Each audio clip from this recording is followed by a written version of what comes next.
I thought I knew everything about the man I slept beside for 2 decades.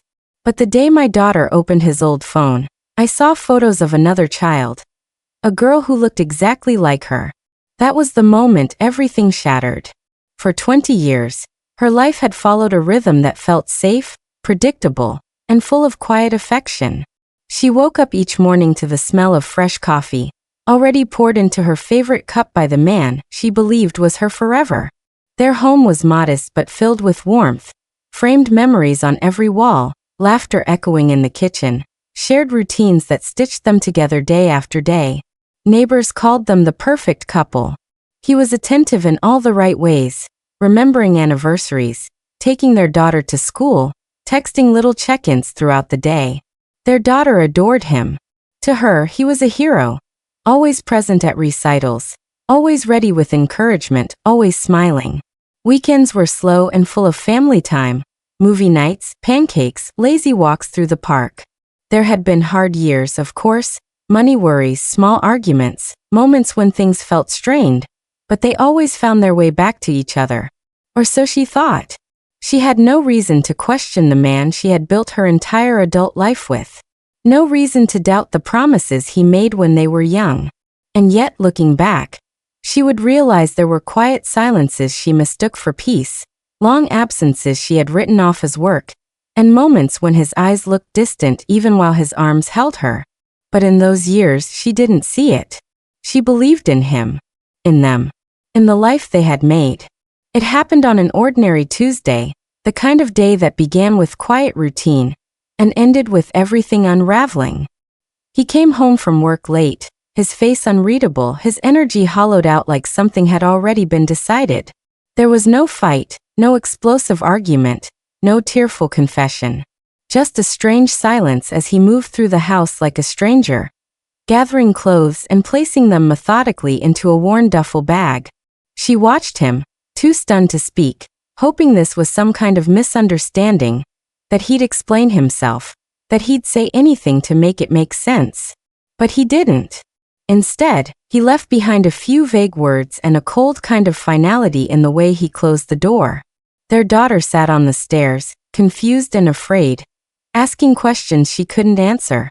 In that moment, the house felt like it had lost its center, like all the air had been sucked out and replaced with quiet panic. She didn't cry right away. She moved through the house picking up traces of him.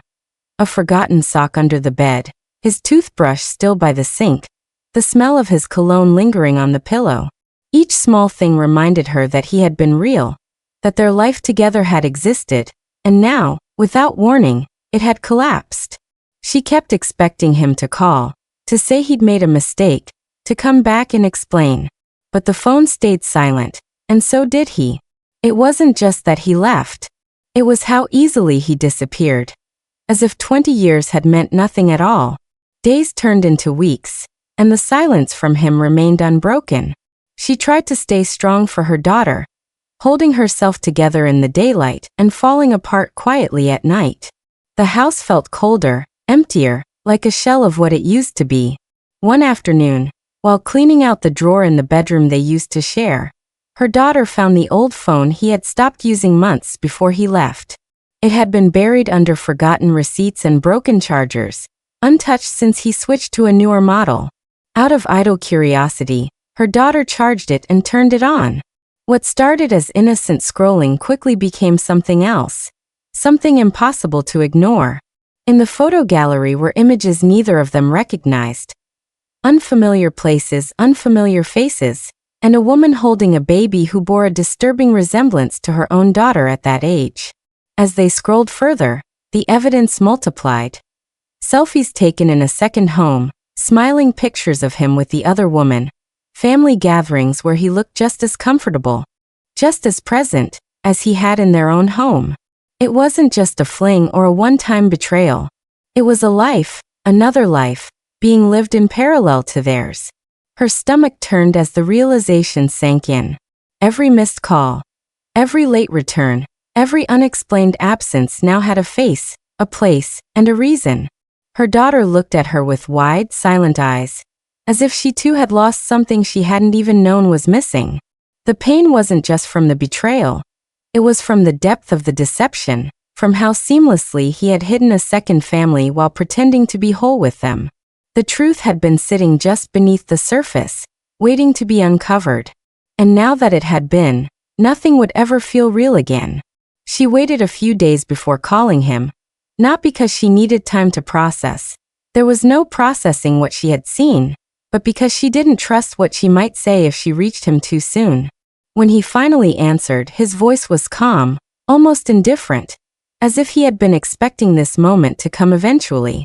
There was no panic, no apology, just a quiet resignation that confirmed everything she feared. He didn't deny the photos. He didn't try to explain them away. Instead, he admitted to the second life with a kind of tired honesty, as if hiding it had become more exhausting than confessing it. He said he hadn't meant to hurt anyone, but the words felt empty, pathetic against the weight of what he'd done. The woman in the photos had been part of his world for almost as long as she had, 15 years, he said, maybe more.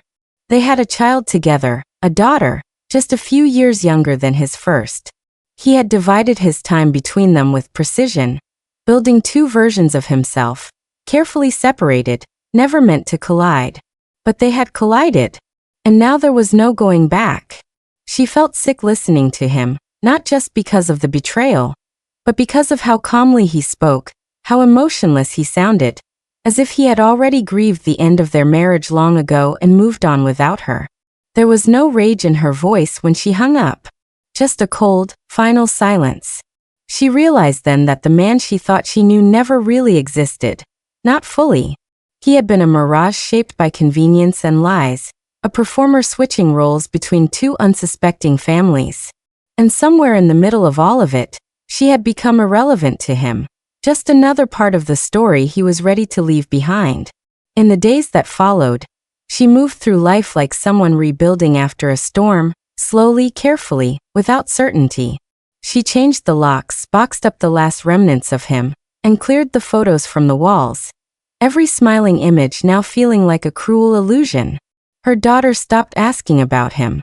She became quieter, more guarded, the betrayal leaving its mark on both of them in different, unspoken ways. There was no dramatic revenge, no public shaming, only a quiet determination to reclaim what he had stolen. Peace, dignity, and the sense of safety in their own home. But the part she hadn't expected was the letter. Weeks after the confrontation, it arrived in a plain envelope with no return address, written in the shaky handwriting of a young girl. It was from the child he had with the other woman. In the letter, the girl explained she had found her father's old phone too, just as her own daughter had. She had discovered pictures of a second family, of them. She hadn't known they existed. She thought she was his only child. Her words were full of confusion and sadness, not bitterness. She said she just wanted to understand who her father really was. For a long time, she stared at that letter, unsure what to do with the pieces it placed in her hands. Then slowly, she picked up a pen and began to write back. Not out of obligation, not to seek closure, but because that child, just like her daughter, deserved to know the truth. She signed it not with anger, but with grace. And in doing so, she stepped out from under the shadow of the man who broke them, not with vengeance, but with strength he would never understand.